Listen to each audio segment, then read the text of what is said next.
Premadasa. Very good evening to you, Mr. Premadasa. Good evening. And that is true, isn't it? There are clearly two problems uppermost in the minds of the people, the way we see it.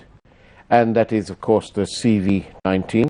All of us with a humongous challenge in terms of health and also economic. First and foremost, one has to comprehend that both these issues are interconnected and intertwined. If one needs to make an assessment of Sri Lanka's success or the government's success in trying to eradicate COVID-19 and also negate the economic hardships, one has to make a very impartial assessment vis-a-vis policies conducted elsewhere. If one looks at how the government has managed COVID-19, from my vantage point, it leaves a lot to be desired. From the moment that we as an opposition raised the alarm bells regarding spread of COVID-19, the government was purposely and consistently following a policy of neglect and denial. I distinctly remember when on two occasions in the latter part of January and the beginning of February, I, representing the opposition, raised concerns about the spread of COVID-19. The government basically did not want to consider this issue as a national priority. At all times when these issues were brought up by myself, it was ignored. However, if one looks at the recommendations that we made at that time, if the government had followed a comprehensive and consistent anti-COVID program that encapsulated all the modern methodologies of dealing with viruses and its spread, and also if the government had given due consideration to the various economic strategies which we propounded, I think right now today Sri Lanka would have been in a much better position than we are right now. But we are basically facing economic Armageddon. On the health front, I think the delaying tactics of this government, primarily because of its ineffectiveness in dealing with issues, lack of clarity, and the inability to comprehend and dissect the problem, ultimately the people of our country have suffered from what I may call benign neglect of this present administration. So it's high time that the government realized its shortcomings and weaknesses, and the government should embark on a rectification program where science is given its due priority, experts in the various fields are brought in to the decision-making sphere so that sound policy decisions are made to deal with these two unique problems, COVID-19 and the dire economic consequences of this spread of this disease. Can I say this to you? World leaders were all caught unawares as to how best to deal with this pandemic, and even in the country of part of your education in Britain, they're experiencing what we can call a very hard or tough time. With thousands and thousands of people actually dying there, and so they're struggling. And over here in Sri Lanka, what's done is done. And what should we do now? What is your theme to help the people of Sri Lanka? First and foremost, I have grave reservations as to the decision-making methodology of this government, how it arrives at decisions, how the policy-making process is suffering from negligence and, I'm afraid, incompetence. So I firmly think that Sri Lankan government is, because the government does not have the requisite competence, we have to ensure that we listen to the health experts. There need to be sound policy planning, implementation of strategies which are geared to face the unique set of circumstances emanating from COVID-19. Are you saying, sorry, Mr. Premadasa, are you saying then that you detect a certain reluctance on the part of the government to let the other side be heard? I'm afraid the government is distinctly following a holier-than-thou approach, whereby differing opinions are shunned to a side. In the decision-making arena, the government has a phobia in trying to monopolize decision-making.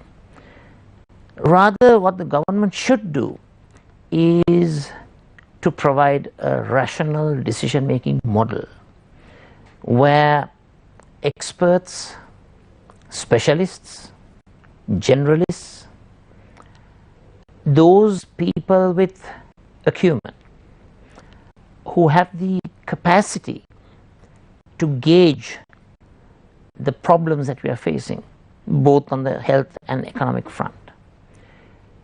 The whole process is highly politicized. There is a heavy political emphasis on all the decisions that are made. Rather, in this modern day, what promotes sound policy is a process whereby the decision-making mechanism, the adoption of modern procedures and methods, together with the manpower resources who have knowledge on these issues, let the experts devise the series of policy options which they can put to the table, and the policymakers can do a very basic cost-benefit analysis and then arrive at the most propitious decision. Now, this kind of a scientific decision making is lacking in our system of governance. If I may say so, I was a cabinet member of the cabinet for 4.5 to 5 years. roughly speaking. And I saw the same set of weaknesses that we are experiencing today in the system of governance. So nothing This changed. has to change. This has to change. The type of ad hoc, very traditional, archaic systems and thinking dominating modern day policy making processes will never ever promote progress in our country, not at all. We have to have path-breaking changes in how we deal with national issues. We have to think out of the box when we try to devise methodologies to cater to emergencies that we never expected. Do you know, for us, in modern day government, it is indispensable that those who are in government have a program of mapping scenarios. Do you think our government is engaging in mapping scenarios? For example, scenarios in terms of economic disasters, environmental catastrophes, health emergencies. None of our recent experiences enable us to come to a conclusion that this type of modern day systems of government exist in our country. So what is most important is we have to get the best and the brightest to become partners and promoters of sound government. It's interesting, Mr. Premadasa, that you draw a parallel to the previous government of which in which you were a cabinet minister and this government. Does this mean that this accumulation of power, we had the same scenario in the Yapalina government as well, although they trimmed the powers of the president, some of that was accumulated to the Prime Minister. And so do you think that part of this problem of stubbornness and refusal to listen to the other side or to listen to professionals, as you put it, isn't that part of this whole business of an accumulation of power? And today we have the 20th Amendment to make matters even worse. It's more than that. I would say political illiteracy and ignorance plays a great role in governments stumbling when it comes to national emergencies. COVID is a national emergency.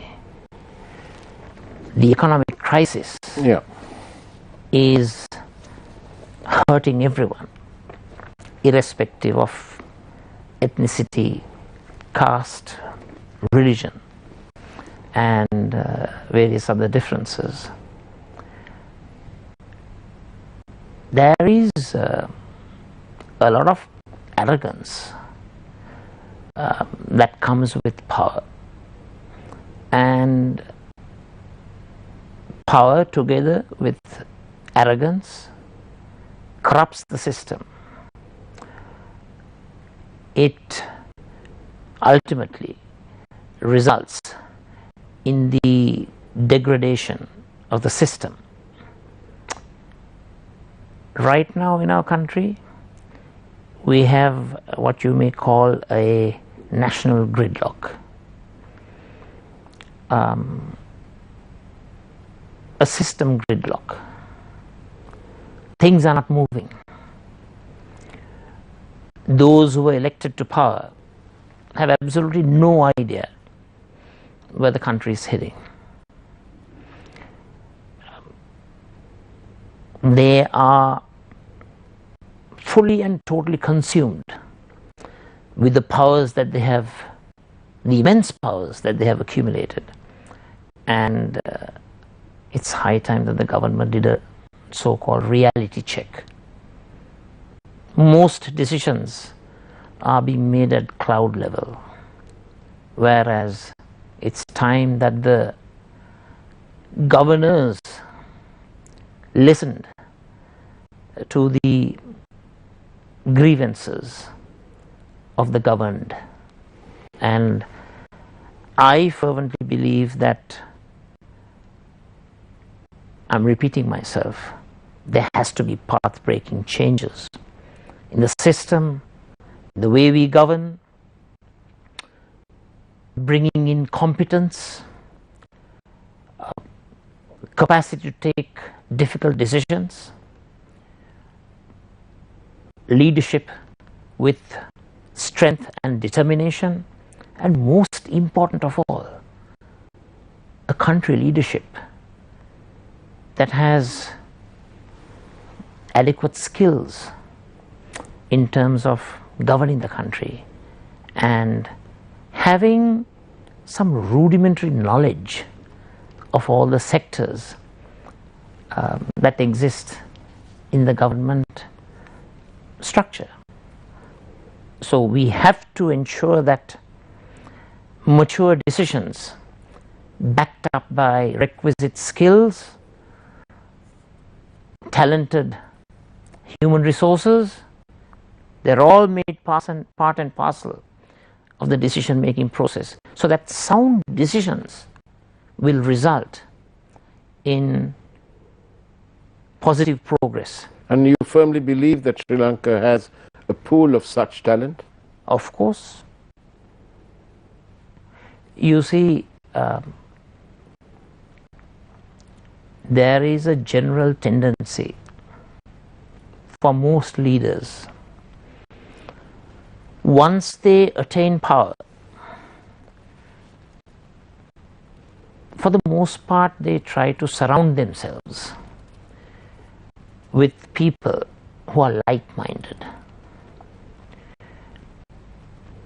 Such people are tasked with consistent and persistent glorification of the leadership, rather than providing that leadership with dispassionate advice. Let me, if I may, give you an example often used by myself. When I was studying for my international relations degree, I had the opportunity of studying the decision-making process during the Cuban Missile Crisis. This particular theory was propounded by a political scientist called Irving Janis, if I remember correct. Victims of groupthink. Initially, President Kennedy surrounded himself with people who were basically yes men and women, who were telling him what he liked to hear, full of grandiose comments praising the president and glorification of his acts. So initially, President Kennedy thought of using the nuclear option in the Cuban Missile Crisis of 1962. If I remember correct, his brother, who was the Attorney General, saw this glaring weakness in this decision-making policy group.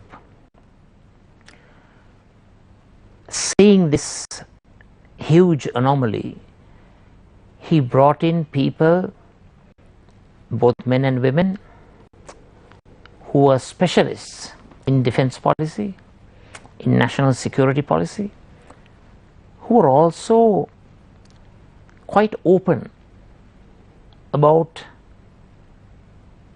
various options, the plethora of options that are available in a crisis such as the Cuban Missile Crisis. So these people with differing opinions came and said, yes, the nuclear option is an option, but it's an option of last resort. First, why don't you try the blockade and see whether Khrushchev, the Russian leader, would withdraw the missiles from Cuba. The blockade was implemented, and lo and behold, Khrushchev took a step backward. Nuclear Armageddon was prevented. Now, why I bring this example is the decision-making process in a national crisis where specialists, experts, people with a thorough understanding and knowledge of that particular subject, if they are given the primary role in deciding on providing the president with policy options, you're bound to have sound policy. Such a rational approach is needed in our country. My experience in cabinet and the way I've seen various governments behave in recent times, I'm sorry, it's a system of disjointed decision making. I must say it prompts me to call it a political debacle that exists in our system, which has to be addressed.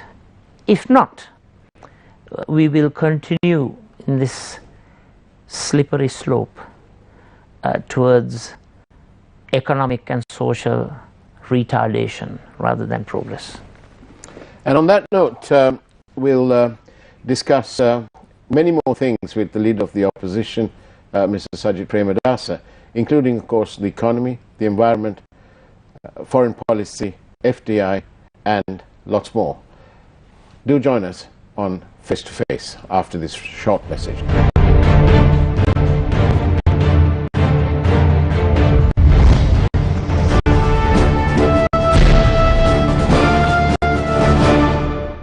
COVID-19 සඳහා ආරක්ෂිත පියවර නිතරම හොඳින් සබන් යොදා දෑත් සෝදාගන්න. සබන් හෝ විස බීජ නාශක මධ්‍යසාරයක් භාවිතා කර දෑත් පිසිදු කරන්න. සෑම විටම අන් අය සමග මීටරයක දුරස්ථභාවයක් පවත්වා ගන්න. හැකි සෑම විටම නිවසේ රැඳී සිටින්න. නිරතුරුවම නිවැරදිව මුඛාවරණ පළඳින්න.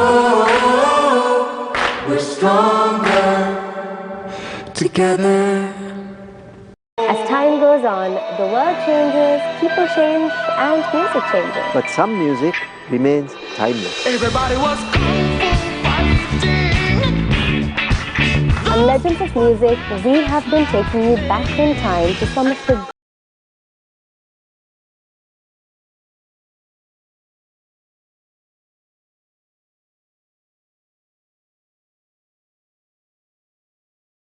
that transcends time.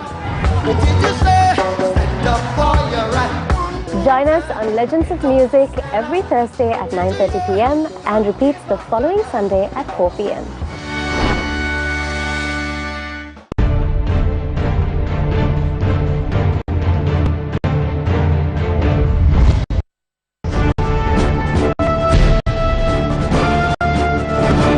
And welcome back to Face to Face. And our guest, of course, is very special, as indeed this program is, from News First, and it's none other than Mr. Sajith Premadasa, leader of Sri Lanka's opposition and, of course, leader of the SJB. Mr. Premadasa, what would you say about the economy? What do you think is the root cause of this faltering economy? Well, first and foremost, let me take you back to somewhere around December 2019, when this present administration embarked on a series of huge tax breaks and tax cuts, supposedly aimed at promoting entrepreneurship. The tax cuts and the tax breaks were primarily motivated through the supply side economic theory, which basically states that if you reduce tax cuts and reduce the tax burden on businesses, they will of course enhance their profits, and those profits will be plowed back into the economy, creating demand pull growth, enhanced production, and hence promoting the wealth creating mechanism of the country. I personally think the indiscriminate tax cuts which took place were not sound economic decision making. Would you espouse a cause? Would you promote a cause of reversing those tax breaks? Let me just move on from that. I think it's very important that we go step by step. So, what was wrong with those tax cuts? If this government had at least the knowledge on the main ingredients of economic policy, at least the rudimentary knowledge, one would have known that you never ever give up so much of state revenue in terms of tax cuts all at once. It should have been a step-by-step process whereby the tax breaks, the tax cuts would have been planned and implemented in a periodical manner, where after each tax cut, the government and the economic authorities would embark on a revisit to check how those tax cuts have resulted in boosting the money circulation in society. As usual, that doesn't happen in our country. There's lack of knowledge, mechanism, and lack of new modern techniques to assess the impact of such decisions. So they took the easy way out. Just go ahead and give up the state revenue, which apparently some have estimated to hover around 800 billion to 1 trillion. What should have happened is the process that I just stated. That is a gradual process of tax cuts, a continuous assessment of its impacts. So this wholesale tax cuts were given. It resulted in loss of government revenue, which when COVID came around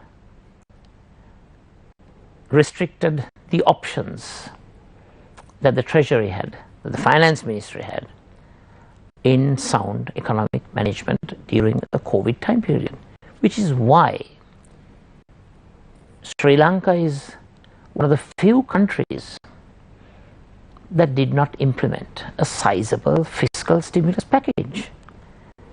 The fiscal stimulus package in our country, to my mind, amounted to 2 handouts of 5,000 rupees each for the people, and the Vietmaga economists came to a conclusion that these 2 5,000 rupee injections of fiscal support would be adequate to maintain economic growth. It's ludicrous. It's preposterous. How much would you... So what I'm trying to say is, right from the inception, this government failed in its economic management program. I don't think those who are in government, they lack comprehension of macroeconomic management and how such macroeconomic management would impact on the microeconomy, the households, the firms, the businesses. The government, to my mind, has to comprehend the limitations that we have because of COVID, the limitations that we have because of our indebtedness. As I've said so many times, we are in a death trap. DDT. Yes, and we have to devise unique solutions. Unique problems demand unique solutions. We have to increase our FDI. We have to increase our savings rate. But what about the taxes? Would you reverse those tax? Would you advise the government to reverse those tax deductions or those benefits that they gave? Right now, in the midst of this unending economic crisis and the consequent damages that it has created in human society, that would not be a prudent course of action. However, I would prescribe alternative strategies, such as encouraging foreign direct investment.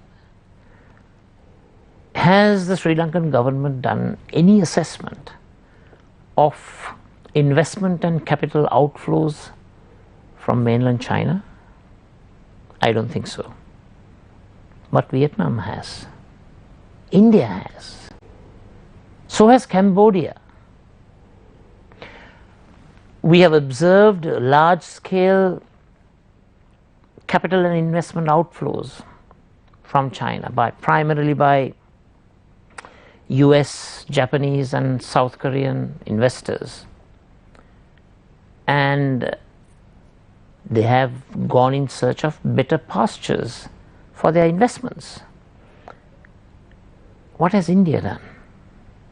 The Indian Prime Minister has set up a special unit in the Prime Minister's office solely geared towards attracting the capital and investment outflows from China, trying to transform them into capital and investment inflows into India. And they have recruited smart young bureaucrats from the Indian civil service and also personnel from the private sector and the entrepreneurial class. And they have jointly embarked on a program of inducing and encouraging foreign investors to come into India, and over-the-counter approvals are given. The bureaucratic red tape, the various parochial, traditional procedures have been put to aside, and fast-track approvals for dollar investments are taking place right now as we speak. And it's a 24-hour operation, 24/365. So the question that I have is, if India can do it, why can't we? India is a superpower? I think in terms of knowledge, in terms of intelligence, in terms of information, with the correct personnel, We are also superpower in that regard. But what about corruption? Ranasinghe Premadasa, Yes. during the height of terrorism, do remember that he had to face terrorism on two fronts. Still, we had huge swaths of investments coming in. The president at that time, my father, championed FDI, provided potential investors with attractive investment packages, Yeah. with incentives, and encouraged investors to come and do business in our country. The ease of doing business was at a very high level, and you had the president championing the program, and there was no corruption. There were no allocations of funds to be given to politicians and bureaucrats. Very transparent program was in place. Are we like years away? Why can't we repeat that right now to attract investors to come into Sri Lanka? One more point where we can progress in the economic sphere. Do you know, for us, in the 60s and 70s and in the initial part of the 80s, those 3 decades, we saw a huge boom in the Japanese economy. That was due to export-led growth. One of the main reasons for that were the high savings rates within Japan. What are the savings rates in Sri Lanka compared to Japan? It's incomparable. You cannot compare it. So why don't we embark on a program to encourage savings, which will create pools of resources which can be used as investments. Interest rates are pretty low now. That's right. Interest rates are low. I agree with that. I think interest rates being low in itself acts as an incentive to borrow. However, those borrowings have to be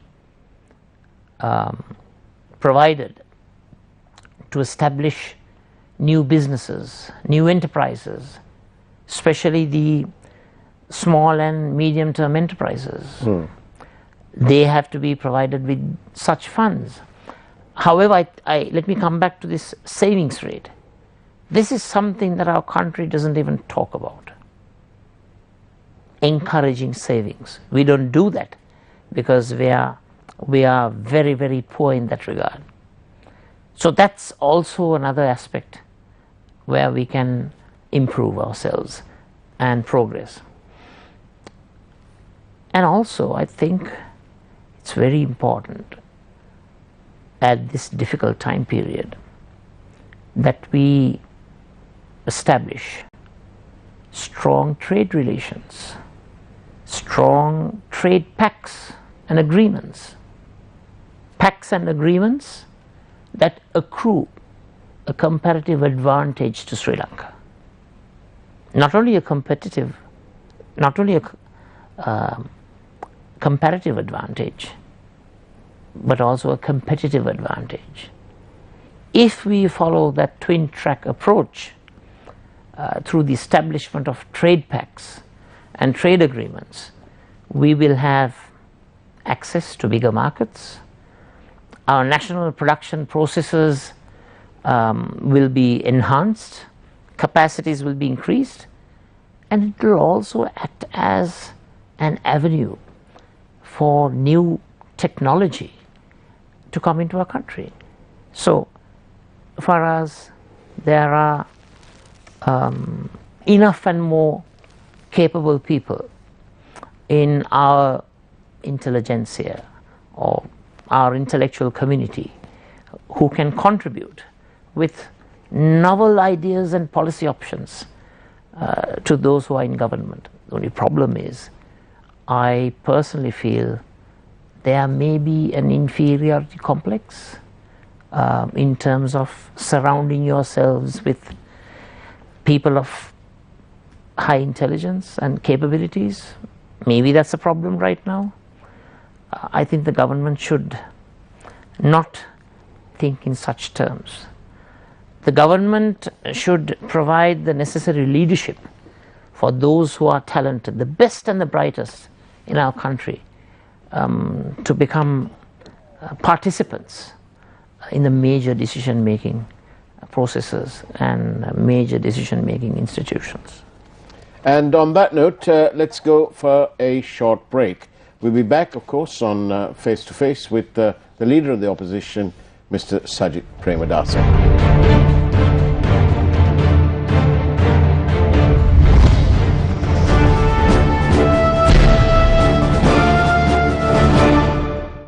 COVID-19 සඳහා ආරක්ෂිත පියවර.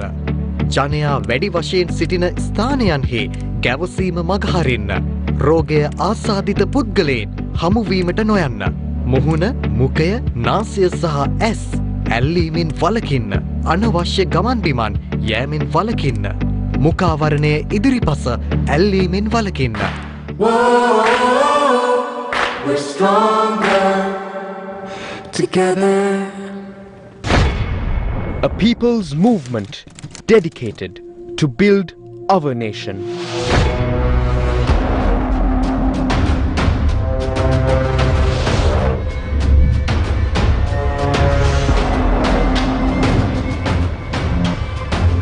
From development to empowerment. A real struggle for the people, by the people.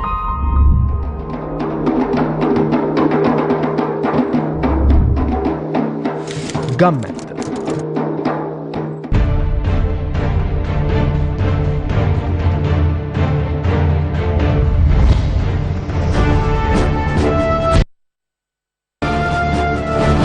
And welcome back to Face to Face. Of course, our guest today is the leader of Sri Lanka's opposition, Mr. Sajith Premadasa. Now, Mr. Premadasa, we spoke about the youth and so on, and various challenges we're facing. But we detect that a very serious concern, especially amongst our youth, is the matter of the environment. And in Sri Lanka we see sort of wanton damage to our forests. There are decisions made, there are forests being cleared and so on. And at the same time, we hear the people complaining about the so-called human-elephant conflict. Now, elephants don't just come around. They're there because the jungles are being cleared and their natural habitat is being disturbed. How best can we put it into perspective? What do we have to do about this damage to our environment? Well, in terms of this issue, the biggest problem that we face is the discrepancy that exists between the pronouncements and declarations that politicians made, especially during the presidential election time period, and the practical implementation. There's a huge discrepancy, huge disparity between declarations and action. What do we have right now? We are facing environmental disaster. The government has embarked on a program of annihilating our forests. One needs to clearly understand that as a country, it is ethically and morally incumbent upon us to maintain adequate forest cover. No one needs to describe the photosynthesis process, the necessity for forests, trees, to absorb carbon, carbon dioxide, prevent carbon from being transmitted to the atmosphere, and the necessity to have oxygen for human life. Unfortunately, when we look at the way the government is deciding on environmental issues, here again we see a lack of expertise and scientific thinking. There is so much that our ecosystem can absorb. The ecosystem has a limited absorption capacity, what you may call assimilatory capacity. That's the scientific word, assimilatory capacity. If you go beyond that, you have a situation called entropy, that is extreme pollution. This line of causation has to be understood by this government and the policymakers. So today we have a government that is constrained in terms of financial expenditures, primarily capital expenditure, hence lack of development projects. So they have come to the conclusion the easy way out to maintain one's popularity is to go on a binge in terms of forest and wetland clearance activities, partition such land and give it out to people. I, for one, is a great believer in an asset-owning democracy. So I think those who do not have land should be empowered with land assets. However, that does not mean that you embark on an indiscriminatory tree-cutting spree, which has spelled danger, and many environment groups and civil society groups have sounded the alarm bells. Elephant corridors are being targeted for land distribution. This is incredible. No modern government would ever embark on such unthinkable policy programs, knowing that it would result in disaster. The indiscriminate so-called development activities have obviously encroached upon habitat. So we have forest clearances, forest degradation, loss of biodiversity, huge habitat losses. Consequently, we have the growing human-elephant conflict, primarily because of our pathetic land use planning programs. So here again I would urge the government not to embark on activities that would provide them with short-term popularity, but rather have a integrated, holistic program where when we hand over the reins to our future generations, that we hand over a country with a sound environmental system. And that leads me nicely to this next question, because you are, as the leader of the opposition, you are now virtually at the cusp of even greater greatness, perhaps even to lead this country. It is in that context that I say to you, at the Independence Day celebrations, President Gotabaya Rajapaksa said that he was a Sinhala Buddhist and that he would lead this country guided by Buddhist principles. What does that make you? What kind of leader are you? Well, I would think of myself as an authentic Sinhala Buddhist. A Sinhala Buddhist that practices the true preachings of Lord Buddha, which entails eradicating discrimination, racism, polarization, and jingoism and xenophobia from our society. That, I would say, is real, authentic Sinhala Buddhism. What we have today is the indiscriminate use of religion as a tool of governmental power, as an instrument of governmental policy, which is a very, very easy methodology to maintain one's political popularity. Let me assure both you and my fellow countrymen, we will not sacrifice our principles in order to gain short-term popularity nor political gain.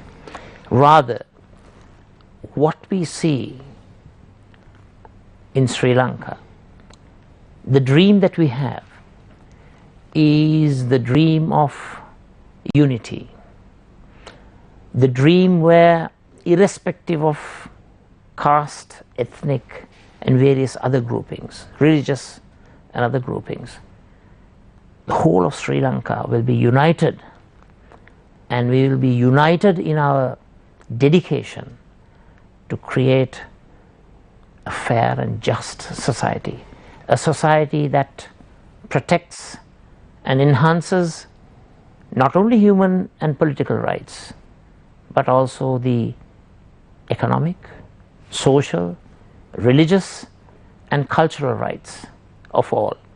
And that's the Sri Lanka that Samagi Jana Balawegaya will be championing. As we come towards the end of this wonderful program, enhanced by your presence, of course, can I read to you a line that has been written by the former Prime Minister and President of Sri Lanka, and again Prime Minister of Sri Lanka, Mahinda Rajapaksa. It says here, after all, arousing religious and racial sentiments remain to this day sure vote-catching tactics. Is this what politics is all about in our country? Maybe it's sure vote-catching tactics, but I consider it a useless exercise that does not bode well for the future of our country. Do remember that Lee Kuan Yew, in providing leadership to bringing Singapore from the third world to the first, he categorically stated that ethnic harmony, religious coexistence, brotherhood in society is a vital and integral part for national economic development. I hope that this government possesses the adequate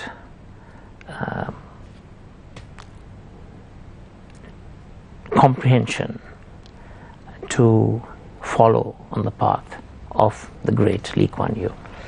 And as we come perilously close to finishing, I want to talk to you a little bit about the media. Are you comfortable the way in which the media is being handled by this current government? There are moves now to amend this whole act about the Sri Lanka Press Council and so on. Really, is this the time to do all that? Isn't this the time you need a free and open media to expose all the nonsense that's going on? Well, in my viewpoint, at all times, media should be free from all obstacles and shackles. If we are talking of regulation, it has to be regulation which is conducted by these particular media institutions by themselves. I am a great believer in self-regulation. I hope and pray that media institutions will have sound-minded thinkers who will try to promote the truth, sound news and information, and be non-discriminatory and impartial at all times. And do you feel that there are enough rules and regulations now to protect anyone who's concerned about being defamed or anything like that? I think for the most part, I would promote the path of self-regulation. I think media institutions should be given the freedom to make those invaluable choices. Government has no role in intervening and promoting censorship, in other words. I, as a leader of the SJB, will at all times oppose covert and overt measures by this present administration to restrict media freedom. Media freedom is an invaluable characteristic in a sound democracy. And I think we've got about 5 minutes left here. Can I take you very quickly to the Ides of March? It's nearly here. Geneva is on the horizon. What should Sri Lanka do? Well, I think it's very important that Sri Lanka engages the international community, engages in a manner where we protect the sovereignty, territorial integrity, political independence, and the unitary character of our country. I think this present government should unite the whole country. The government, from its first day, has embarked on a program of divisiveness and creating societal conflict within ethnic groups, among ethnic groups, within religious groups. That's not the way to progress. As far as our obligations are concerned, we as a nation state, as a responsible member of the international community, we have our rights and we have our obligations. We are obliged to abide by the highest standards of human living. We have to protect the civic and political rights of the people of our country. We have to protect the economic, social, cultural and religious rights of the people of our country. The country has to unite. We cannot unite through jingoism, prejudice, discrimination and societal polarization. We have to unite. While uniting, we have to ensure that the rights and the liberties of all Sri Lankans are protected, irrespective of their ethno-religious background. If we have a transformative program to do so, I think we will not face any international issues. We should not do it because we face international issues. Rather, we should do it because we value humanism and humanitarianism in our country. And talking about humanitarianism, and this really is the last question, and that is 73 years after independence, for example, we've got 582 schools that have no toilet facilities, but 73 years after independence, I'd like to ask you, as a former Minister in charge of Housing, How many houses do we need? Well, that's a very good question, because it was Your father made an international name for himself on this very subject. I remember traveling in the rural darkness of Kenya many years ago, and stopping at a little kiosk, and when the chap there in the kiosk asked me where I was from, and I said, from Sri Lanka. Do you know where Sri Lanka is? And he said he did that, and he went in and he produced an old Swahili newspaper. Right there in the front page was a photograph of President Premadasa having received an award for his efforts in housing. And this man said to me, "You're a very lucky man, because you live in a country where the president is giving houses. I mean, look at my shack." That's why I'm asking you the question. Well, when I assumed office as the Minister of Housing, the ministry at that time, 2015, January 12th, I was sworn in as the minister, did not know the housing needs of the people of our country. So we did a very comprehensive, scientific and thorough survey of the housing needs of the people of our country. And if I remember correct, the figure, there was a necessity of all sorts. Yes. And it amounted to roughly 2 to 2.4 million.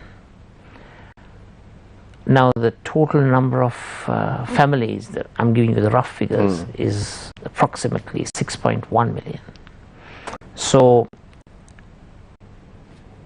virtually a quarter, or maybe over and above a quarter, was suffering from a variety of housing needs. Some were living on rental housing, and they were keen on having their own house. Some were living in thatched houses. Others were having partially built houses that needed completion. And some are still living in line rooms. Right, especially the estate community. And Yes. housing problem in the north and east is also a problem that we have to address. So we embarked on a time-targeted approach to address this issue, and through the model housing program we were achieving great heights, of course, in the rural sphere. The sad thing about our government was the fact that the subject of housing was divided into several ministries. You had the Northeast housing issue given to the Rehabilitation Ministry, plantation housing issue given to the Estate Infrastructure Ministry, fisheries housing issue was handed over to the Fisheries Ministry, disaster housing was given to the Disaster Management Ministry, urban housing was handled by the Megapolis Ministry, so that's 5. And the sixth one, rural housing, was given to the Minister of Housing. So here you had a classic example of inefficient, inappropriate, disjointed system of government, where one particular sector, the housing sector, was subdivided into 6 areas and to 6 ministries. And I can assure you, in a future SJB government, we will amalgamate and mobilize all forces into one housing ministry, and we will have a unique approach to addressing the housing problems in our country. And that is your final message, that you will make a difference. You will change the system for the betterment of the people of Sri Lanka. Yes, of course. I can assure all Sri Lankans that I will practice what I preach. Wonderful. Thank you very much, Sajith Premadasa, Thank you. for being on Face to Face.